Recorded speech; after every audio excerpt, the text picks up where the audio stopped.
சக்தி ஆலயம் தரம் 12 கலைப்பிரிவு மாணவியாக கல்வி கற்கின்றேன். இன்று நான் உங்களுக்காக தொண்டைமனாறு செல்வச்சன்னதி ஆலயத்தின் வரலாறு பற்றி கூறப்போகிறேன்.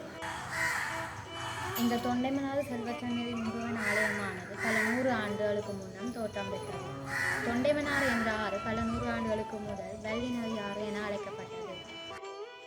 பல 100 ஆண்டுகளுக்கு முன் வள்ளி நதி ஆறுகள் என அழைக்கப்பட்ட ஆறு இதுவாகும். முருகப்பெருமானை திருச்செந்தூரில் இருந்து கொண்டு வீரபாக தேவரை அழைத்து மகேந்திரபுரியில் உள்ள சூரபத்மனிடம் அனுப்பினார். அவர் அனுப்பிய வேளை வீரபாகு தேவர் முருகனின் கட்டளையை சிறைமேல் கொண்டு இந்த வள்ளிநரை கரையில் கல்லோடை பகுதியில் கால் வைத்து சென்றதாக ஒரு ஐதீகம் உள்ளது. பாகு மன்னர் கல்லோடை பகுதியில் கால் வைத்து சென்ற இடம் இப்பொழுதும் கல்லோடையின் ஒரு பகுதியில் அமைந்துள்ளதாக உள்ளது. வீரபாகு தேவர் முருகப்பெருமானின் சொல்லுக்கிணங்க கல்லோடை பகுதியில் கால் பதித்த இடம் இதுவாகும். இதுவே வீரபாகு தேவரின் பாதச்சுவடுகளாகும். இக்கோயிலில் எழுந்தருளியிருக்கும் முருகப்பெருமான் தன்னை இடைவிடாது வணங்கி வந்த மருதர் கதிர்காமரிடம் தன்னை பூரித்து வழிபடும் உரிமையை கையளிக்க திருவுளம் கொண்டார். தொண்டைமனாற்றில் கடற்தொழில் செய்து சீவியம் நடத்தும் மருதர் கதிர்காமரிடம் ஆடு மேய்க்கும் சிறுவனாக சென்று, அடே கதிர்காமா, நான் இத்தனை நாளாக பசி கிடக்கிறேன், என் பூசையை நீ செய்வாயாக என்று கேட்டார். அதிர்ச்சியடைந்த கதிர்காமர், சுவாமி, நானும் கடற்தொழில் செய்தவன், கல்வி அறிவு இல்லாதவன், பூஜைகள் மந்திரங்கள் எதுவும் தெரியாதவன், நான் எப்படி உமக்கு பூஜை செய்வேன் என்று மனம் நெகிழ்ந்து மன்றாடினார். அப்போது முருகப்பெருமான், நீ வாய்கட்டி பூசை செய்வார் என்று அருளினார். இன்றிலிருந்து இன்று வரை இக்கோயிலின் பூசகர் வாய்கட்டி மந்திரம் ஓதாது பூசைகளை நடத்தி வருகிறார். முருகப்பெருமானின் சொல்லுக்கிணங்க மருதர் கதிர்காமரினால் ஆரம்பிக்கப்பட்ட இவ் வாய்கட்டி பூசை செய்யும் முறை இன்றும் நடைமுறையில் உள்ளது. இதுவே வாய்கட்டி பூசை செய்யும் முறையாகும். வாய்கட்டி பூசை செய்யும் இந்த முறையை இப்பொழுது நீங்கள் நேரடியாக இந்த காணொளியினூடாக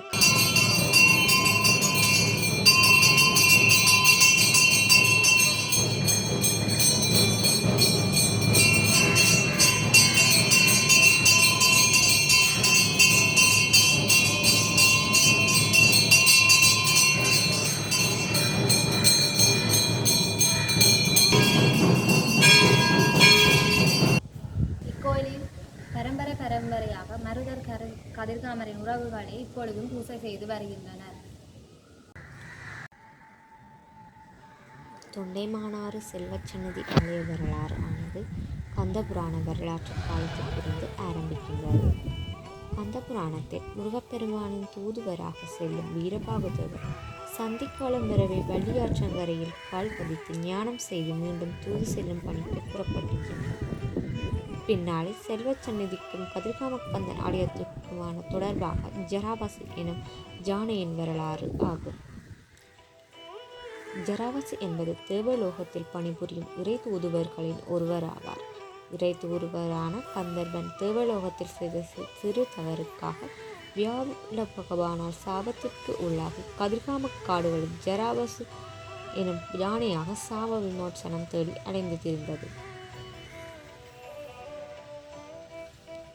அக்காலப்பகுதியில் அக்காட்டுப்பகுதியில் சென்று கொண்டிருந்த சிகண்டி முனிவரை தாக்குவதற்காக கோபத்துடன் செல்கின்றது.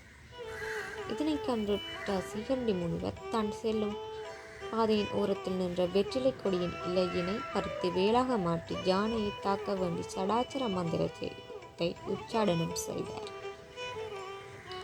அப்போது அவ்வெற்றிலை ஆனது வேலாக மாறி யானையின் தலையினை தாக்கி ஞானத்திலை வணங்குகின்றது. ஞானத்தினை பெற்ற ஜராவாசி சிகண்டி முனிவரை பணிந்து செய்த தவறுக்காக மன்னிப்பு கோரி தனக்கான சாபம் நீங்க வழி கூறுமாறு வேண்டி நின்றது. அதற்கு சிகண்டி முனிவர், ஈழத்தில் வடவால் அமைந்த வள்ளி ஆற்றங்கரையில் உள்ள புனிதம் நிறைந்த பூவரசன் மரத்தடியில் தியானம் இருந்து இறைவனை அடைவாய் என கூறினார். அதை காது குளிர கேட்ட ஜராவாசி முனிவருக்கு நன்றி கூறி வடவால் நகர்ந்து தற்போது உள்ள சந்நிதி ஆற்றங்கரையின் பூவரசின் கீழ் கடுந்தவம் புரிந்து இளைநிலையாகிய முத்தியை அடைந்தது. அவ்விடத்தில் இன்றும் ஜராவச சமாதி உள்ளது. அதன் மேல் நாகதேவதைகள் காவல் செய்து வருகிறார்கள். இந்நிகழ்வு நிலைத்து நிற்கும் வகையில் இன்றும் வீதி வரும் வேல்பெருமானின் நடுப்பகுதியில் வெற்றிலை ஒட்டப்பட்டு உற்சவம் நடைபெறும்.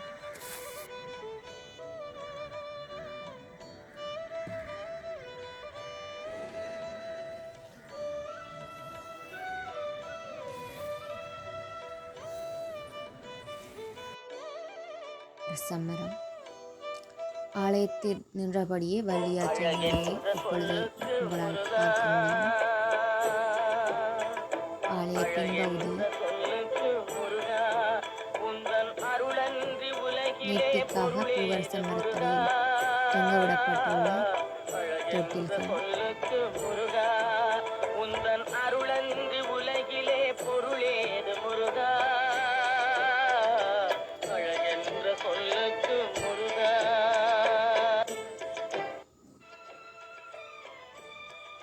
இப்பூவரச மரம் சுமார் 100 வருடங்களுக்கும் மேற்பட்டதாக கூறப்படுகிறது.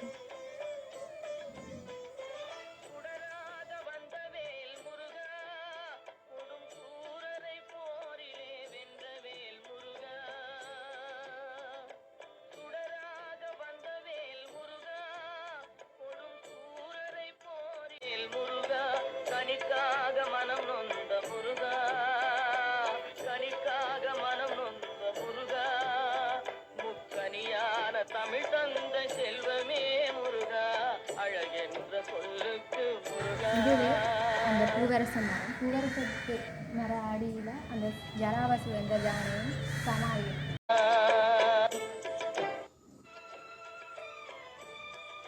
இப்பூவரச மரம் சுமார் 100 வருடங்களுக்கும் மேற்பட்டதாக கூறப்படுகிறது.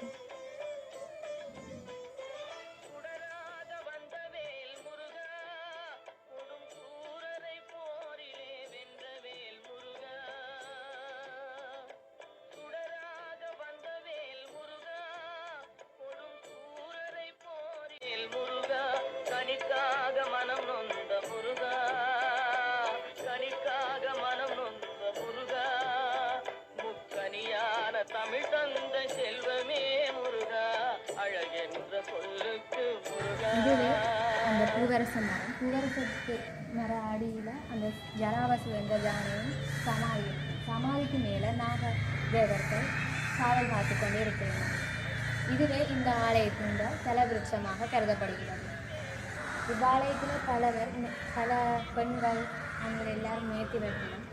அப்படி வைக்கப்பட்டதுதான் இந்த தொட்டில்கள். குழந்தை இல்லாதவர்கள் இவ்வாலயத்தில் வந்து நேர்த்தி செய்து இத்தொட்டிலை கட்டுவதால் அவர்களுக்கு குழந்தை பாக்கியம் கிடைக்கும் என்பது ஒரு நம்பிக்கையாக கருதப்படுகிறது.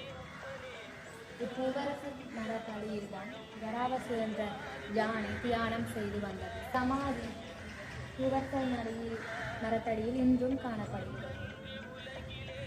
புராண கதைகளினூடாக இதை நாங்கள் தெரிந்து கொள்ளலாம். இதுவே பூவரச மரத்தடியாகும். இது ஆலய பின்பற்றமாகும்.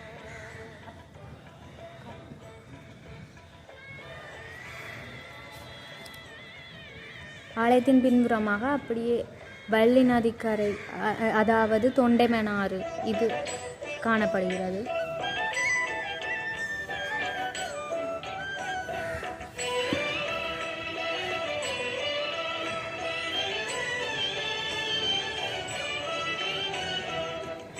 இலங்கையில் பல பகுதிகளிலிருந்து இங்கு மக்கள் வந்து போவார்கள், நேர்த்திகள் வைத்து செல்வார்கள். இக்கோயிலின் வருடாந்த மகோத்சவமானது ஆவணி மாதத்தில் நடைபெறுகின்றது. இங்கு பல காவடிகள், பல பக்தர்கள் நேர்த்திகளோடு செய்து வருகின்றனர்.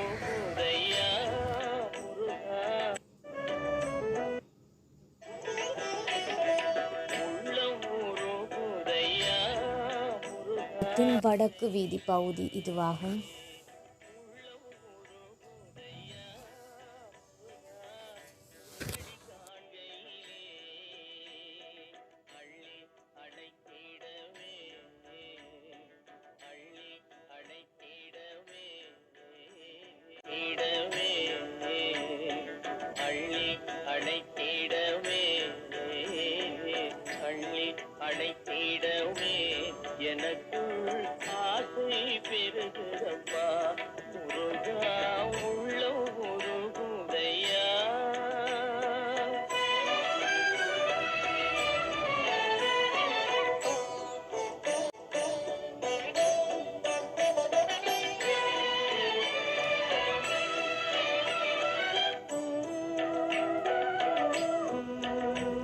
ஆலய தீர்த்தக்கேணி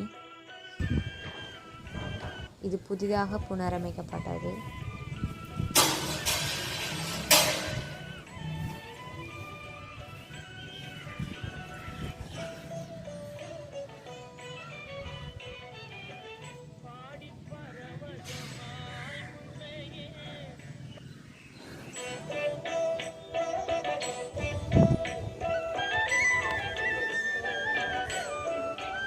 இத்துடன் இக்காணொளி நிறைவு பெறுகிறது.